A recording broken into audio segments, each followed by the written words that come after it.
আল্লাহ রাসূল সাল্লাল্লাহু আলাইহি ওয়াসাল্লাম আয়াতুল কুরসি পড়ে ফু দিতেন নিজের গায়ে। সূরা ইখলাস, সূরা ফালাক, সূরা নাস তিন কুল পড়ে ফু দিতেন। সূরা ফাতিহা পড়ে ফু দিতেন। এগুলো পড়ে হাত দুটো মিলাবেন, হাতে ফু দিয়ে মাথা থেকে পা পর্যন্ত মাসে করবেন। It's a protection from your Lord. জিন ভূতের আসর, ব্ল্যাক ম্যাজিক, জাদুটোনা, বান মারা এগুলো আছে নাকি পাকুন দিয়ে? কি বলেন এগুলোর আপনারা? বান মারে? হ্যাঁ, ঝাড়ু মারে, দারু, জাদু, ঝাড়ু, জাদু, ঝাড়ু, যাই হোক, তো এগুলো কিন্তু মারে, বান মারে, জাদু টোনা করে, ব্ল্যাক ম্যাজিক করে। এগুলো থেকে আমাদের সোনামণিদেরকে আমরা প্রোটেকশন করাবো কিভাবে? ওদেরকে শিখাই দিব সূরা ফাতিহা পড়ে, আয়াতুল কুরসি পড়ে, তিন কুল পড়ে তুমি হাতের মধ্যে ফু দিবা। ফু দিয়ে মাথা থেকে পা পর্যন্ত তুমি নিজেই মাসেহ করবা। তোমাকে প্রোটেকশন দিবে কে? আল্লাহ রাসূল সাল্লাল্লাহু আলাইহি ওয়াসাল্লাম বলেছেন, মান ক্বারাআ আয়াতাল কুরসি দুবরা কুল্লি সালাতিন মাকতুবাতিন লাম ইয়ামনাহু মিন দুখুলিল জান্নাতি ইল্লাল মাউত। প্রত্যেক ফরজ সালাতের পরে যে ব্যক্তি আয়াতুল কুরসি তেলাওয়াত করবে, তার জান্নাতে যাওয়ার ক্ষেত্রে আর কোনো ব্লক বা বাধা নাই, একটা জিনিস ছাড়া, সেটা হচ্ছে মরণ, মৃত্যু। লোকটা মরে না তাই জান্নাতে যায় না, মরলেই জান্নাতে। এজন্য আজকে থেকে সূরা ফাতিহা বেশি বেশি পড়বেন তো। সাইয়েদনা আবু সাঈদ আল খুদরি রাদিয়াল্লাহু তাআলা আনহু বর্ণনা করেন, আমরা একবার মরুভূমিতে সফর করছিলাম। হঠাৎ দেখলাম মানুষের জটলা জটলা ডিঙ্গিয়ে ভেতরে যেয়ে দেখি এক লোক শুয়ে আছে, আর অন্য লোকেরা মন্ত্র পড়ে ফু দিচ্ছে। উল্টা পাল্টা মন্ত্র পড়ে ফু দেয় না? সুমন্তর সু, কালিকুত্তার গু। আমরা ছোটবেলায় শুনতাম বাচ্চারা এরকম সুমন্তর সুমন্তর সুমন্তর সু, কালিকুত্তার। তো এগুলো পড়ে ওরা মন্ত্র পড়তো। তো উনি যে দেখলেন কি কি মন্ত্র পড়ে এই লোককে ফু দিচ্ছে, উনি বললেন কি হয়েছে? সবাই বললো আমাদের নেতা সাইয়্যিদুল হাই, হাইমানি গোত্র, এই গোত্রের নেতা সাপ কামড় দিয়েছে, বিষে এমন নীলাভ হয়েছে, দেখো মনে হয় মারা যাবে। কি করা যাবে? তোমরা কি কোনো রুকিয়া ঝাড়ফুঁক জানো? উনি বললেন জানি। তাহলে আসো একটু ঝাড়ফুঁক করো। উনি বলল শর্ত আছে, আমাদেরকে ছাগল দিতে হবে, এক পাল ছাগল। আরেক বর্ণনায় এসেছে 30টারও অধিক ছাগল। সবাই বলল আমাদের নেতা, এর যদি কিছু হয়ে যায় আমরা নেতৃত্ব শূন্য হয়ে যাব, ছাগল লাগুক আর ওট লাগুক, তুমি আসো। বাড়ি বাড়ি যে ছাগল এনে, ছাগল রেডি।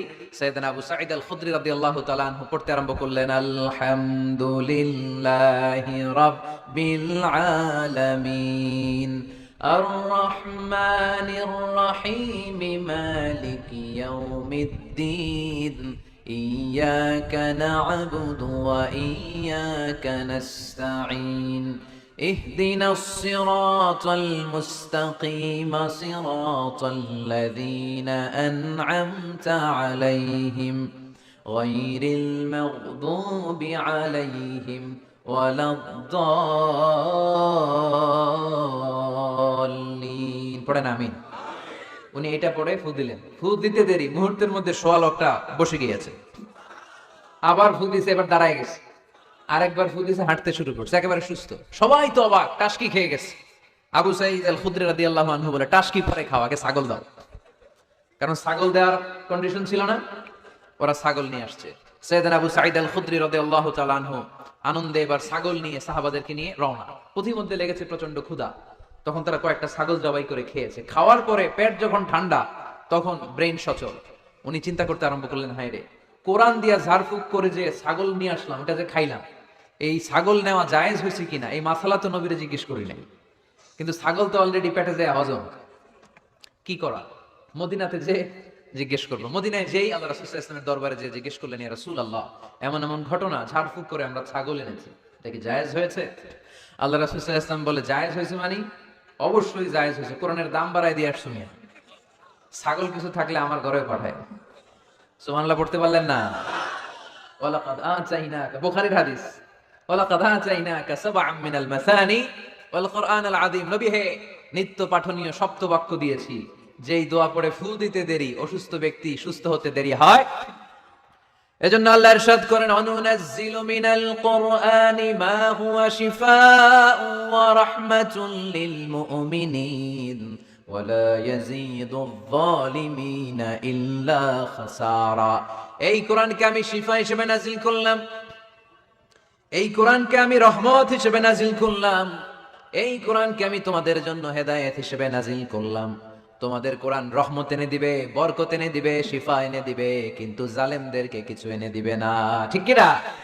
ওয়ালা ইয়াজিদিল যালিমিনা ইল্লা খাসারা। জালিমদের অকল্যাণ করবে, জালিমদের কল্যাণ নাই এই কোরআনে। জালিম যদি হেদায়েতের নিয়তে কোরআন পড়ে তাহলে কল্যাণ পাবে, তা না হলে কল্যাণ পাবে না। তো এখন থেকে আমরা যদি অসুস্থ হয়ে যাই, যেই সূরাটা পড়ে আমরা ঝাড়ফুঁক করব, সূরাটার নাম আরো জোরে বলেন, ফাতিহা। এই সূরাটা কোরআনের ধারাক্রম অনুসারে 1 নম্বর সূরা, নাম্বার 1। কয় নাম্বার? 1 নাম্বার। এই সূরাটা মক্কাতুল মুকাররমায় নাজিল হয়েছে, তাই এটি মাক্কি সূরা। কি সূরা? মাক্কি সূরা। এই সূরার আয়াত সংখ্যা 7টি। কয়টি? এবার আমি প্রশ্ন করব, আপনারা উত্তর করবেন আওয়াজ করে। সূরার নাম, ক্রমিক নাম্বার, আয়াত সংখ্যা। সূরাটা মাদানী। কি সূরা? মনে থাকবে তো? আসলে প্রতিদিন এই সূরাটা পড়ি, এই সূরাটার তাৎপর্য কি, মর্মবাণী কি আমাদের জানার দরকার আছে না? কিন্তু আমরা অনেকেই জানি না। জানি? আরব বিশ্বে দেখবেন ওনারা যখন তারাবির সালাত পড়ে, আযাবের আয়াত আসলে কাঁদে। পাকুন দিয়ে আপনারা কাঁদেন? জান্নাতের আয়াত আসলে দরাজ গলায় তেলাওয়াত করে। আপনারা কি করেন? আমরা করি না। কারণ ওনারা কি পড়ছেন সেটা তাৎপর্য আর মর্মবাণী ওনারা অনুভব করছেন। গত বছরের আগের বছর না, গত বছর আমি হজে শাইখ আব্দুর রহমান আসুদাইসির পেছনে নামাজ পড়লাম। উনি যখন সূরা কুরাইশ তেলাওয়াত করছেন, ফালিয়াবুদু রাব্ব হাযাল বাইত, এটা বলে তিনি কেঁদে দিলেন। কারণ উনি অর্থ বুঝতে পেরেছেন। আয়াতের অর্থ ফালিয়াবুদু রাব্ব হাযাল বাইত, এই কাবা ঘরের মালিক আল্লাহর ইবাদত করো, এই ঘরের রবের ইবাদত করো। আর ওই ঘরের সামনে দাঁড়িয়ে উনি ইমাম, উনি ওই ঘরের সামনেই দাঁড়ানো আর পড়তেছে এই ঘরের রবের ইবাদত করো। এটা যখন অনুভব করলেন, উনি আর নিজেকে ধরে রাখতে পারলেন না, উনি কান্না জুড়ে দিলেন। উনার পেছনে আমরাও কাঁদতে লাগলাম, কারণ ইমাম যেদিকে মুসল্লিও সেদিকে। উনিও কাঁদে, আমরাও কাঁদি, কারণ অর্থ বুঝতেছি তো। আবার জান্নাতের আয়াত আসলে এমন সুরের ঝংকার তুলে তিনি তেলাওয়াত করে, মনে হচ্ছে যেন এখনই উপর থেকে রহমত নাজিল হচ্ছে। ঠিক কি না? কিন্তু আমরা যখন তারাবির সালাত পড়ি, আমাদের কখন যে আযাবের আয়াত গেল, কখন যে জান্নাত গেল, আর কোন দিক দিয়ে জাহান্নাম গেল, কোন দিক দিয়ে ইউসুফ নবীর কাহিনী গেল, কোন দিক দিয়ে আমার নবীর ঘটনা গেল, কিছু টের পাই। শুধু আমরাই টের পাই না এমনটা না, যিনি পড়াচ্ছে উনিও টের পায় না। ঠিক কিনা? এজন্য আমাদের চোখ দিয়ে দাঁড় দাঁড় করে পানি নামে না, আমরা অশ্রুসিক্ত হই না। জান্নাতের আয়াত আসলে আমাদের মজা লাগে না, কোরআনটারে মজা লাগাইতে হবে। ঠিক কিনা? বুঝতে হবে মাতৃভাষায়। স্মার্টফোন ইউজ করেন কারা কারা দেখি? ওরে আল্লাহ, সবাই স্মার্ট তো দেখি। এত স্মার্ট মানুষ এখানে থাকে। তো এই স্মার্টফোনের ভেতরে কিন্তু কোরআনের অ্যাপস ডাউনলোড করা যাবে। কোরআনের অ্যাপস ডাউনলোড করবেন, করে আপনি পড়বেন, যা বলার আল্লাহ সব বলে দিয়েছে, নতুন করে আর কিছু বলবে না। বলবে? এই কোরআন শুরু হয়েছে বিসমিল্লাহির রহমানির রহিম দিয়ে, বা দিয়ে, আর শেষ হয়েছে যে সূরা দিয়ে, সূরাটার নাম সূরাতুন নাস। ওই সূরার শেষ আয়াতটি এরকম, মিনাল জিন্নাতি ওয়ান নাস, শেষে সিন। বা আর সিন মিলালে কি হয়? বাস। এবার বাসে চড়ে কিশোরগঞ্জ শহর যাবেন? এই বাস কি ওই বাস? না, এই বাস মানে যথেষ্ট, বাস মানে এনাফ, সাফিসিয়েন্ট। মাঝে মাঝে এরকম হয়, আমরা খাচ্ছি, আমাদের পাতে খাইতে পারি না, আরো তুলে দেয়, কারণ হুজুর একদিন পাইছে, খাওয়াই আজকে মেরা ফেলবে। তো আমরা বলি বাস বাস, আর লাগবে না ভাই, আর পারছি না, বাস মানে যথেষ্ট আমার জন্য। তো আল্লাহ বুঝাতে চাইলেন 30 পারায় যা দিয়ে দিছি হেদায়েতের জন্য, বাস যথেষ্ট, নতুন করে কোনো কথার দরকার নাই। চিল্লায় বলেন ঠিক কি না?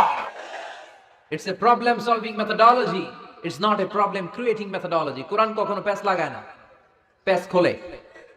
এই যে সুতা দিয়ে বাঁধতে গেলে অনেক সময় প্যাচ লেগে যায় না, এটার কি বলেন আপনারা? গিট্টু। এই কোরআন কি গিট্টু লাগায় নাকি গিট্টু খোলে?